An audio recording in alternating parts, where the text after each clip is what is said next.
दोस्तों, पिछले 2-3 दिनों से हिमेश रेशमिया सोशल मीडिया में छाए हुए हैं।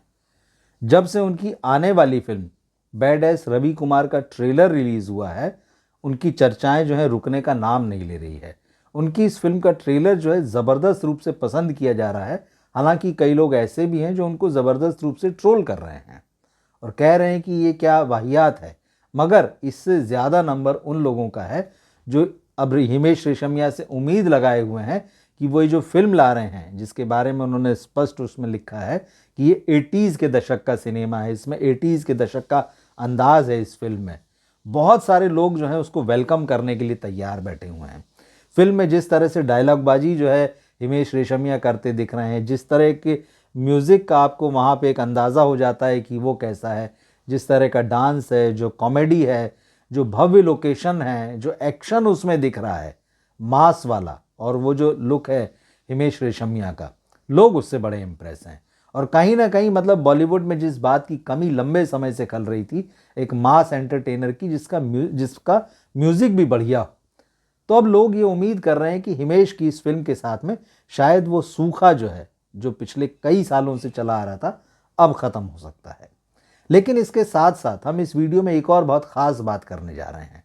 वो ये कि इस फिल्म को बनाकर हिमेश रेशमिया ने बॉलीवुड के चेहरे पर एक बहुत बड़ा थप्पड़ जड़ा है, उन लोगों के चेहरे पर जो कहते हैं कि ऐसी फिल्में बनाने के लिए, मास एंटरटेनर बनाने के लिए सैकड़ों करोड़ रुपए की ज़रूरत पड़ती है।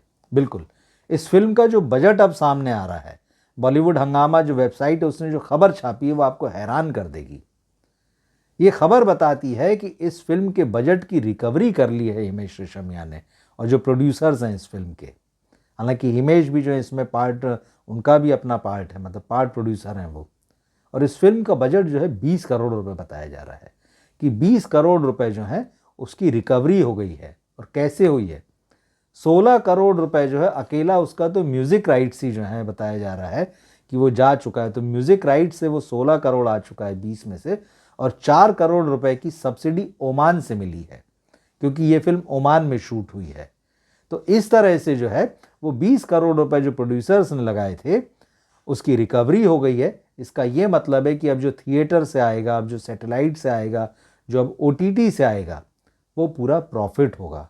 आप सोचिए, मतलब अगर आपकी इच्छा हो और अगर आप जो है ईमानदारी से काम करना चाहते हो, अगर आप ईमानदारी से कोई सिनेमा बनाना चाहते हो, और वो भी इतने लेविश स्केल पे ट्रेलर में दिखाई दे रहा है, तो आप बना सकते हैं, इच्छा होना चाहिए। लेकिन बात वही है, बॉलीवुड जो है सिर्फ जो है कहीं ना कहीं बेवकूफ़ बनाना चाहता है, लोगों को अपने पैसे के माया जाल में उलझाना चाहता है कि देखो इतना पैसा खर्चा किया बनाने में, इतना पैसा लगा दिया बनाने में, तो इसीलिए इतना पैसा आना चाहिए हमारे पास वापस।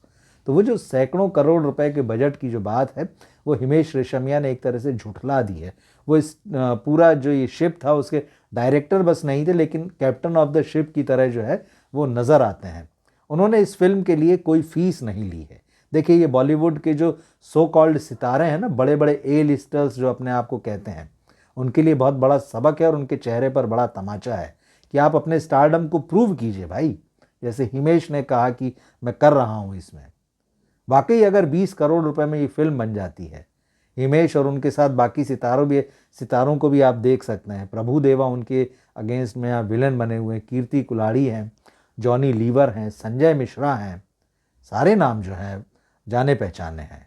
और ओमान में शूट किया, भव्य लोकेशन है, जो डांस की झलकियाँ दिखी है वहाँ पे प्रॉपर मतलब आपको दिखाई दे रहा है, जो बॉलीवुड के जो मस्ती भरे जो गाने होते हैं, डांस होते हैं, वो उस तरह शूट किया गया है।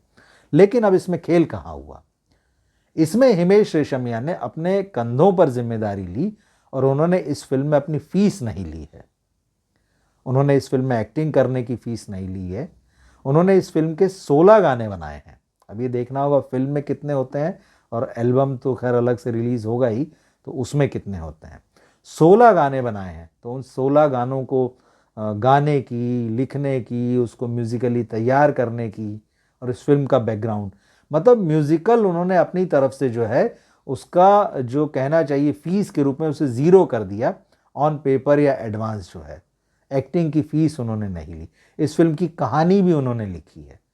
तो उनको अपने स्टारडम पर, उनको अपनी कहानी पर भरोसा था, उनको अपने म्यूजिक पर भरोसा था। वो सारा कुछ ज़ीरो लेकर चले और उन्होंने प्रोड्यूसर्स के साथ में पार्टनरशिप की कि मैं प्रॉफिट शेयरिंग करूंगा।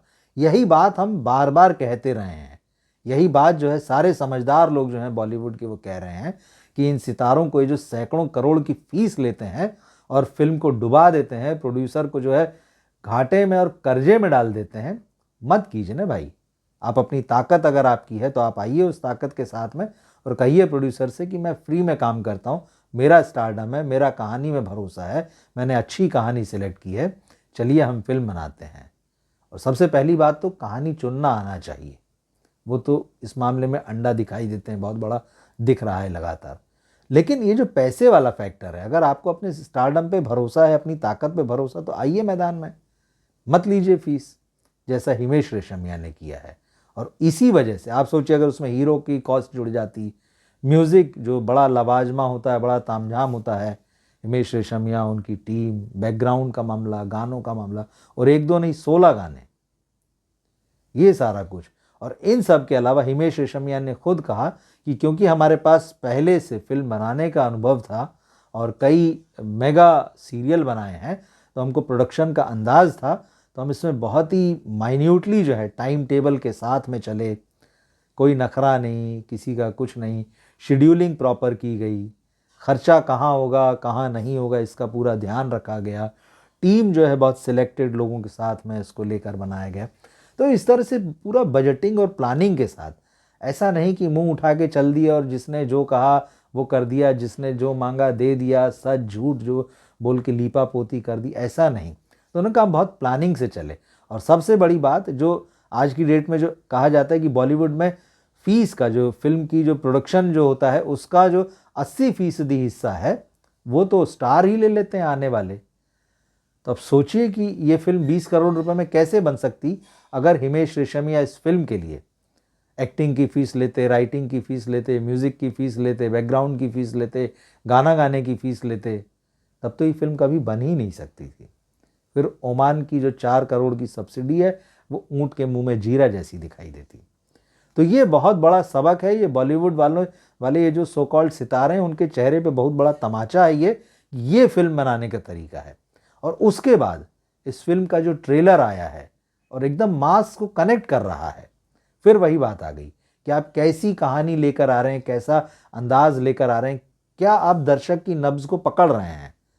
और इस ट्रेलर के साथ में जो दिखाई दे रहा है, जिस तरह से इसका वर्ड ऑफ माउथ है, जिस तरह से लोग कह रहे हैं इस ट्रेलर को देख के कि यार ये फिल्म तो देखना पड़ेगी, ऐसा नहीं कि बहुत क्लासिकल टाइप का मामला है, बहुत ही चालू टाइप का। चालू भी आप उस सेंस में कहें कि जो बॉक्स ऑफिस पर चलता है, वो लेवल, गिरे हुए लेवल वाले चालू वाले अंदाज में नहीं।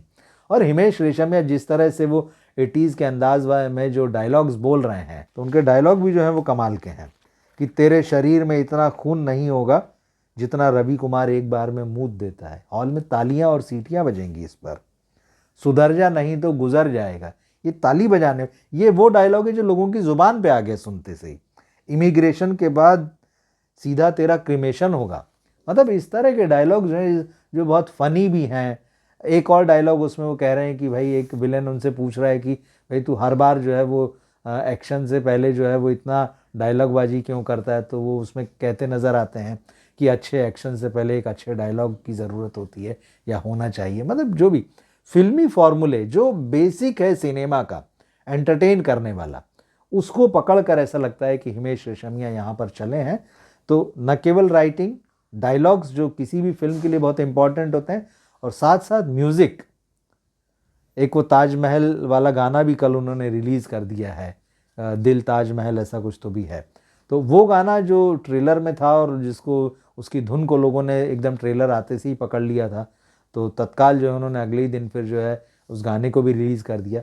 तो ये जो चीज़ें जो जनता की नब्ज़ पकड़ती है, अभी ये नहीं कह सकते कि फिल्म आएगी तो क्या रिस्पॉन्स होगा या ओवरऑल फिल्म की क्या स्थिति होगी। कई बार होता है ट्रेलर बहुत अच्छे होते हैं, बज़ बहुत अच्छा बन जाता है, लेकिन फिल्म जैसी आती तो लोग फिर अपना माथा पकड़ पकड़ के बाहर निकलते हैं कि अरे ये क्या देख लिया, सिर दर्द हो गया। तो खैर वो जो भी चीज़ें, लेकिन इस वक्त जो ट्रेलर आया है वो, और जो गाना एक आया है, उसने निश्चित रूप से लोगों को अपनी तरफ आकर्षित किया है, बांधा है, और लोगों के मन में इच्छा जगाई है कि ये फिल्म देखना चाहिए। ये अकेले ट्रेलर की वजह से हो रहा है।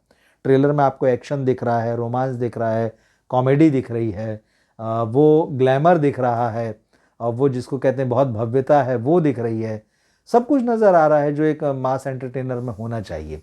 तो ये चीज़, और लेकिन सबसे बड़ी बात जो मैंने कही, हिमेश ने इस फिल्म से जो सिखाया है, टाइट बजट में ईमानदारी से फिल्म बनाइए। और अगर आप सितारे हैं, आपको लगता है कि आप बहुत बड़ी आपकी फ़ैन फॉलोइंग है और लोग आपका सिनेमा देखने चले आएंगे, तो फिर आप खुद पर दाम लगाइए। आप पूरे कॉन्फिडेंस के साथ आइए कि ठीक है, मैं पैसा नहीं लेता हूँ, मैं प्रॉफिट शेयरिंग में आता हूँ। तो इस तरह से जो है ये खबर जो आ रही है बहुत ही इंटरेस्टिंग और एक्साइटिंग है कि फिल्म ने जो है अपने बजट की ऑलमोस्ट रिकवरी कर ली है, और अब जो कुछ भी आएगा वो प्रॉफिट होगा प्रोड्यूसर्स का। क्या सोचते हैं? जिस तरह से हिमेश की फिल्म का ट्रेलर आया है, और मुझे लगता है निश्चित रूप से आपने देखा होगा, तो कमेंट बॉक्स में लिखकर ज़रूर बताइए। और साथ ही ये एक और बात कि हिमेश ने जो किया है कि मैं बगैर पैसा लिए उन्होंने इस फिल्म में काम किया, और प्रोड्यूसर्स के साथ जो है प्रॉफिट शेयरिंग में गए, जिससे कि रिलीज़ होने से पहले ही ये फिल्म जो है अपने बजट की रिकवरी कर चुकी है, जो खबर बता रही है, और अब जो आएगा इसका सिर्फ प्रॉफिट होगा। क्या इसी फॉर्मूले पर जो बॉलीवुड के बाकी सितारों को भी, सो कॉल्ड सितारों को भी काम नहीं करना चाहिए? कमेंट बॉक्स में आप अपनी राय ज़रूर दें। हमारे साथ जुड़े रहें। हमारे इस चैनल को अभी तक अगर आपने सब्सक्राइब न किया हो तो ज़रूर सब्सक्राइब करें, और हमारी मदद के लिए इसे अपने दोस्तों और फैमिली में भी शेयर करें। उनसे भी कहें कि इस चैनल को सब्सक्राइब करें। मिलते हैं अगले वीडियो में फिर। नमस्कार।